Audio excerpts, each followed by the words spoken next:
for coming. Thank you and for being here.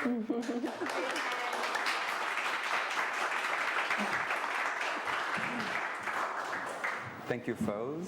Thank you, Isaac. Thank you, everyone, for being here. Thank you, Jumana, for having me. Thanks so much for joining us and everybody who's here.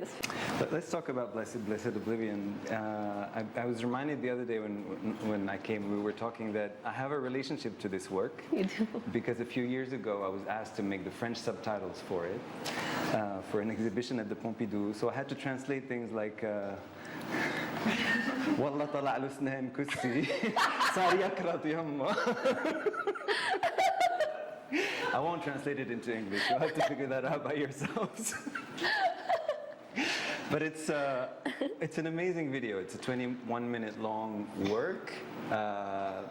It has a main character, a guy called Ahmed. Yeah.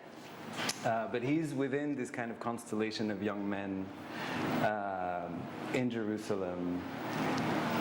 There are no women in this video except for you. Yeah. And there's all of this language, there's all of this slang, but then there's also poetry, there's a lot of music. But perhaps tell us something about how the project started and where you found Ahmed. Blessed Oblivion came actually out of a photography project that I was doing for a few years throughout my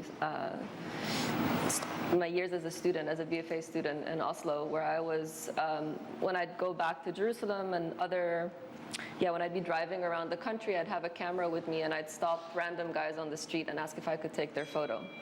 So it was just a series of portraits of guys leaning into my car window.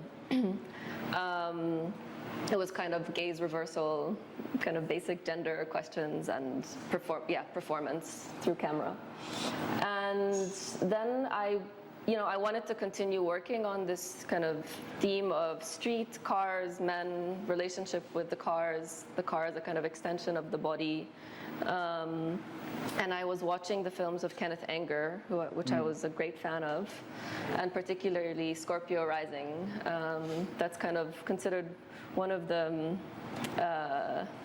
he's considered the kind of father figure of music videos because he uses, it's a lot of montage in the film, and music is used as a kind of narrative commentary on the images. And having done that photography project and being interested in masculinity and its performativity, I wanted to do kind of a homage of this portrait of leather-clad bikers in New York and their whole self-fashioning and pimping of the motorcycles and all of the culture around it, with what I saw as a culture of masculinity, a kind of an overperformed machismo in East Jerusalem, especially around the cars and the screeching of cars and the kind of customization of cars, but how that intersects also with places like gyms and barbershops and all of these sites of intimacy for men that, women usually don't visit. So I met Ahmed through my hairdresser. I went to my hairdresser and I said, hair plays a big role in this video. Gelled hair. Yeah, it was a fashion. The fashion has changed a lot in Jerusalem. I think that's one of the things I notice every time I go back. There's like a new hairstyle. And in the early 2000s, there was this style of hair, people just slicking back long hair. And just luckily now not in fashion anymore.